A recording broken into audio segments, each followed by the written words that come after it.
En fait, j'ai choisi essentiellement des textes qui viennent de Sortilège, qui est un recueil de nouvelles, parce que je voulais montrer comme sa prose est riche, est belle, elle est forte. Mais c'est un homme de théâtre, bien sûr. Il est plus connu comme homme de théâtre parce que ça lui a permis d'être joué. En France, ils connaissent de Gelderode.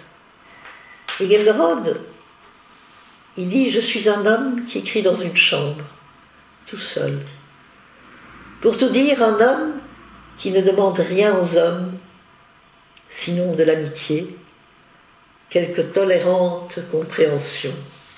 Et alors le jardin malade, c'est un texte que j'adore.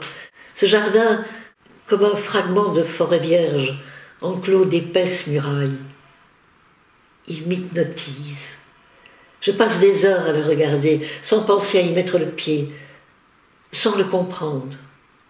Il ne se laisse pas deviner, se montre impénétrable. C'est une brousse. Le printemps donnant tous les feux déjà que couronnent des arbres, châtaigniers, tilleuls, et qui paraît baigné dans une pénombre éternelle. Le spectacle de cette végétation devenue monstrueuse avec l'âge n'est pas sans induire au malaise, même à la crainte. Non pour ce qu'elle doit contenir de vie animale, mais pour ce qu'elle exprime de force inéluctable.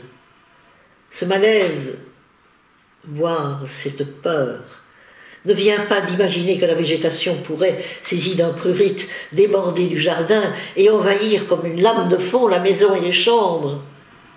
Mon malaise n'est plutôt de la pensée que cette masse verdâtre peut et doit nécessairement sceller le mystère.